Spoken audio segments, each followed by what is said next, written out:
Oke, kita balik lagi nih. Kali ini kita bakal kupas tuntas kisah salah satu hero yang paling ikonik sekaligus tragis di Land of Dawn. Siapa lagi kalau bukan Alucard, sang pemburu iblis.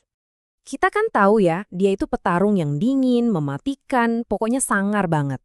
Tapi, untuk benar-benar ngerti kekuatannya, kita harus lihat lebih dalam. Kita harus tahu masa lalu yang membentuk dia jadi kayak sekarang. Apa sih yang sebenarnya jadi penggerak dia? Yuk, kita mulai dari awal banget nih. Dari masa kecilnya yang sebenarnya damai sebelum semuanya direnggut paksa dari dia. Jadi gini, Alucard itu aslinya nggak terlahir dalam kegelapan loh. Malah sebaliknya, dia lahir di tengah cahaya.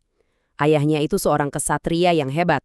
Keluarganya benar-benar mengabdi pada Kekaisaran Monian. Dia tumbuh dengan nilai-nilai kehormatan dan kesetiaan. Coba deh bayangin, masa kecil yang harusnya penuh harapan.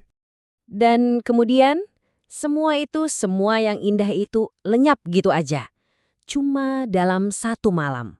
Satu malam mengerikan yang mengubah jalan hidupnya untuk selamanya.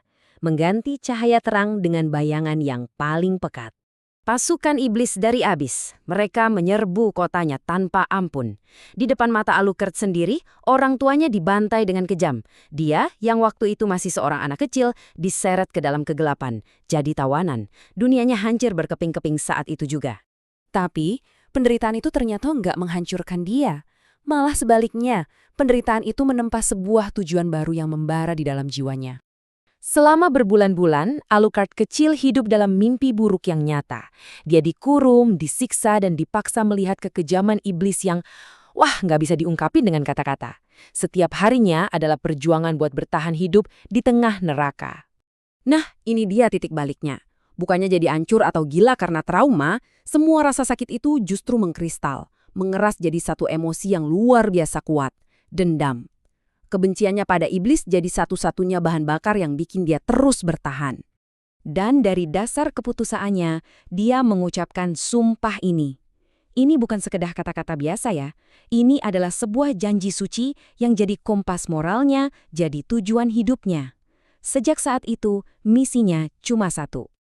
Tepat pas semua harapan kayaknya udah sirna, tiba-tiba muncul secercah cahaya. Tapi, cahaya ini ternyata juga membawa konflik baru ke dalam dirinya. Alucard akhirnya berhasil diselamatkan oleh para kesatria dari biara cahaya.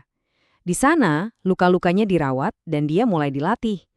Para pendeta langsung sadar, wah, anak ini potensinya luar biasa. Tapi mereka juga melihat sesuatu yang lain di matanya. Sesuatu yang bikin khawatir. Api dendam yang begitu gelap dan kayaknya nggak terkendali di dalam hatinya. Untuk membantunya dalam misinya, biara memberinya sebuah senjata legendaris, The Great Sword. Ini bukan sembarang pedang.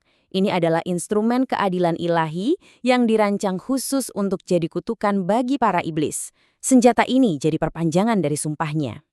Walaupun udah diselamatkan dan diberi kekuatan, jalan Alucard pada akhirnya adalah jalan yang harus dia tempuh sendirian. Nah, disinilah mulai terjadi gesekan ideologi. Alucard yang didorong oleh urgensi sumpahnya merasa aturan-aturan biara itu terlalu lambat, terlalu membatasi. Mereka lebih memilih strategi dan kesabaran, sementara Alucard melihat setiap detik penundaan itu sama dengan nyawa orang tak bersalah yang melayang. Ini pembenarannya. Pengalaman pribadinya bikin dia nggak bisa cuma duduk diem dan nunggu perintah. Buat dia, tindakan adalah satu-satunya jawaban. Setiap iblis yang dibiarkan hidup adalah sebuah pengkhianatan terhadap kenangan orang tuanya. Jadi, dia pun mengambil keputusan. Alucard meninggalkan satu-satunya tempat yang bisa dia sebut rumah sejak tragedi itu, untuk menempuh jalannya sendiri. Dia menjadi serigala tunggal, seorang pemburu bayangan yang berkelana di Land of Dawn tanpa terikat oleh siapapun. Menjadi serigala tunggal bukan berarti dia nggak pernah berinteraksi sama hero lain. Tapi, ya gitu. Interaksinya seringkali penuh dengan gesekan. Coba kita lihat hubungannya dengan Tigreal. Alucard itu hormat banget sama Tigreal sebagai seorang pemimpin, tapi gaya mereka beda 180 derajat.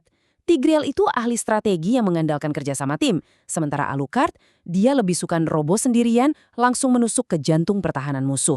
Ini sering banget bikin mereka beda pendapat di medan perang. Sama juga dengan Mia. Mereka punya tujuan yang sama, hancurin abis. Tapi kepribadian mereka, kontras banget. Mia punya ketenangan seorang pemanah elf, sementara Alucard punya amarah yang meledak-ledak.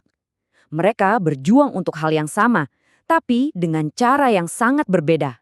Jadi, inilah inti dari Alucard. Seorang pejuang yang lahir dari tragedi, ditempa oleh penderitaan, dan didorong oleh satu tujuan yang begitu kuat sampai-sampai menutupi segalanya dalam hidupnya. Dia adalah senjata hidup yang diarahkan lurus ke abis. Dan ini membawa kita ke sebuah pertanyaan terakhir. Misi Alucard kan lahir dari kebencian dan balas dendam pribadi ya, tapi dalam prosesnya dia justru melindungi banyak orang. Jadi pertanyaannya adalah, apakah tujuan yang lahir dari kegelapan pada akhirnya bisa membawa cahaya sejati ke dunia? Sesuatu untuk kita renungkan bersama.